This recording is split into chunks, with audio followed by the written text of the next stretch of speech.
This is the Eat Well, Think Well, Live Well podcast.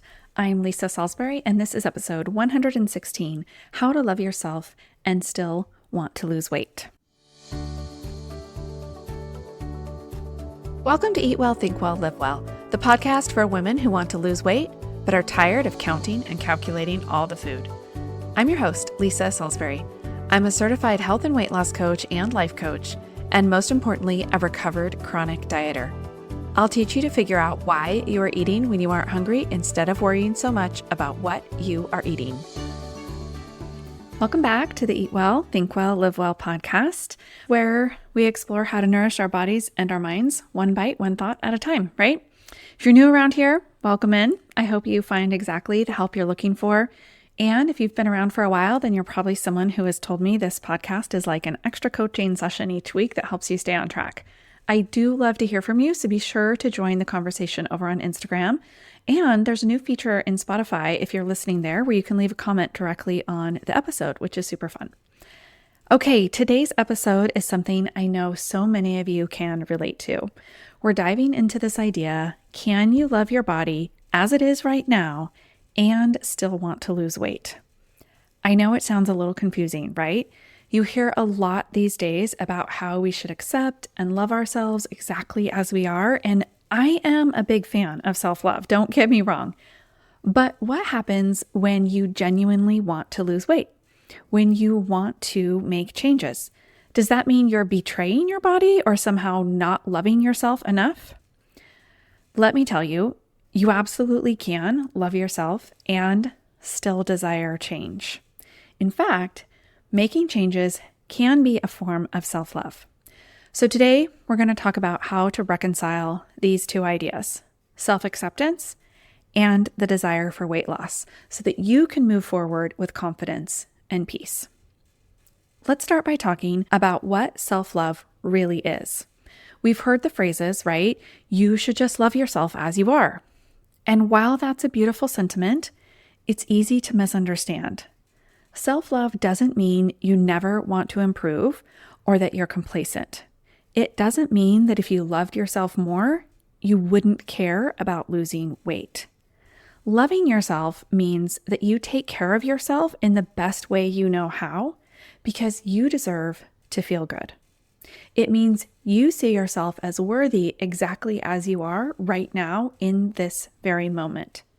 And at the same time, you can also acknowledge that there are areas you want to change or improve for your health, or just because you know it's what your body needs and deserves.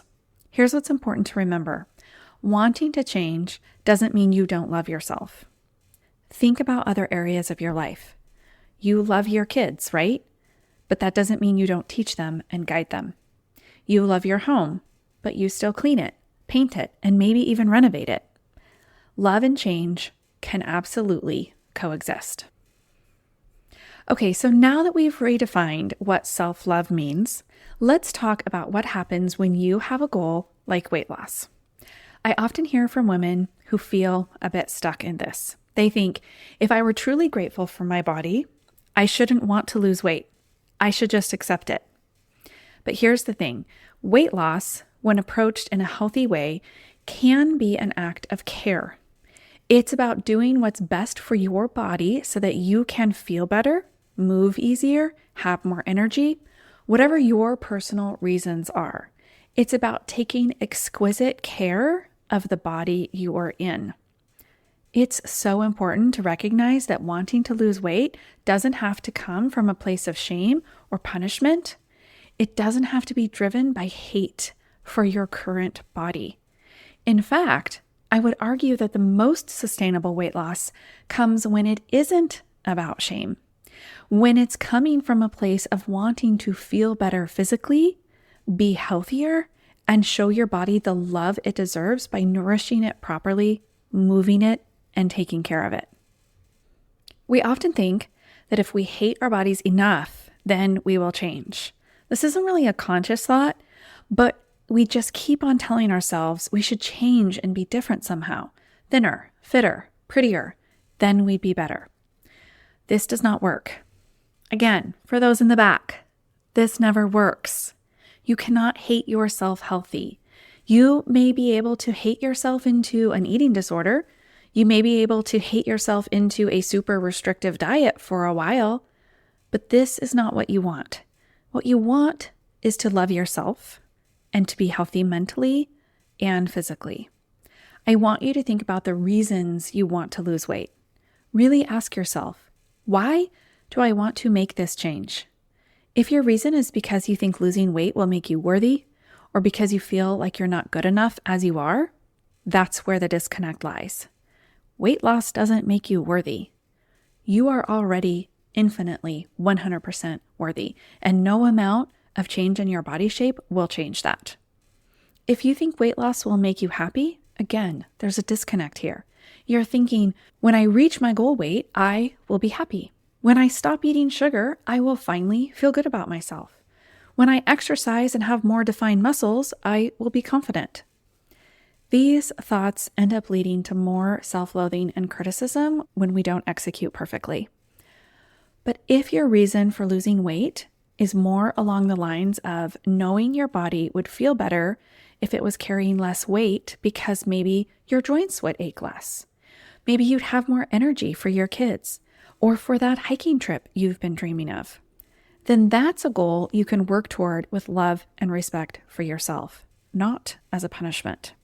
So dig deep on your reasons for wanting to lose weight and go beyond that typical answer. Now, let's talk about some practical ways you can balance self-love and the desire to lose weight. I want to give you 3 strategies that will help you move forward from a place of care and compassion. Number 1, shift your mindset around weight loss. Instead of thinking weight loss is something you have to do because you don't like your body, think of it as something you get to do because you love your body. You get to fuel your body with foods that nourish you. You get to move your body in ways that feel good. You get to feel energized and strong. Every choice you make is an act of love toward yourself. What do you love about the way you eat when you are in a weight loss phase? Think about past diets you may have tried. Think about how your physical body feels when you are increasing your vegetables and protein intake and decreasing your added sugars, as those are the things that most diets really have in common. What if you really focused on how great your body feels when the fuel is really top-notch? You might also think of movement as something you get to do for your body. You get to take a walk or do a hot yoga class or lift weights because your body is capable of doing those things, not because you're punishing it for its shape or size. Number 2, focus on non-scale victories. Okay, that saying is cheesy. I know. But it's actually a great mind shift. There's just no getting around cheesy sayings in my world, in my life coaching world, okay? So sometimes I use them. We often tie our sense of success to a number on the scale. Of course we do, because it's easy to step on the scale and see it. But that can be really disheartening because the scale doesn't always move as fast as we'd like and certainly doesn't move in a linear fashion. But what if you shifted your focus to other things as well? You can still weigh yourself. I'm not saying to not ever weigh yourself, but let's also have some non-scale victories and or goals. Maybe you notice you're sleeping better. Your digestion might improve. You have more energy or your clothes fit differently. Maybe you're feeling more fit. You can lift more, walk farther, swim more yards in the same amount of time. You notice you're craving water instead of soda, or that you're easily able to say no thank you to sugary foods because you're aware of how that's going to make your body feel. These non-scale victories are just as important as the number, if not more so, because they're signs that you're treating your body well. This is an area I'd love to hear more about from you. What's the most amazing thing that's happened to you apart from weight loss? I think one of my favorite comments I got from a client in this area was that she said, I'm becoming an emotionally stronger person, which makes me happier than being a thinner person. I had another client ages ago who said they felt more relaxed as well as more confident, and these emotional changes are also non-scale victories. As you learn to prioritize your body's needs and realize you don't need to use food to manage your emotions, you'll get stronger emotionally outside of the kitchen as well. Number 3, be kind to yourself along the way. As I said a minute ago, the weight loss journey is rarely linear. There are going to be bumps in the road, and you might not see progress every week, but that doesn't mean you aren't making progress. Be gentle with yourself on the hard days. Don't let one bad meal or one tough week spiral into self-criticism. It's okay to stumble. It doesn't erase all the work you've done. What matters is that you get back up and keep showing up for yourself.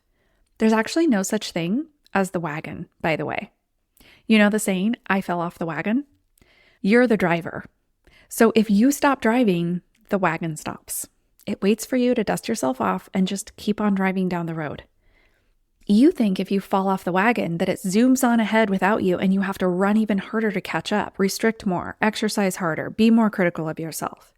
But when you remember that you are the driver, then you know it just waits for you to be ready again. I hope that's on your very next bite, but be kind if it's not. Just remember that when you overeat or stop exercising or in some way you don't treat your body with exquisite care, your body is already suffering. Don't punch yourself in the face and add the emotional injury on top. Your body feels bad enough without you handing down the criticism on top of it. Okay, let's recap. You can love your body exactly as it is and still want to lose weight. That's my most important takeaway here. It's all about the why behind the goal. Are you trying to change because you think you need to in order to be worthy or happy? Or are you changing because you love yourself enough to take exquisite care of your body? Make your choices out of love, and your journey will feel so much different. And when you stumble, as we all do, remember to show yourself the same kindness and care that you'd show to a friend or family member. This is about progress, not perfection. I hope today's episode has given you a new perspective on self-love and weight loss. You can want more for your body while appreciating it exactly as it is. And the best part is when you approach it with love, you'll find the journey feels so much lighter. Thank you so much for joining me today. If this episode resonated with you, I'd love to hear about it. You can connect with me on Instagram or leave a rating and review on Apple Podcasts or a rating and a comment on Spotify. Take care of yourselves inside and out, and thanks for listening to the Eat Well, Think Well, Live Well podcast.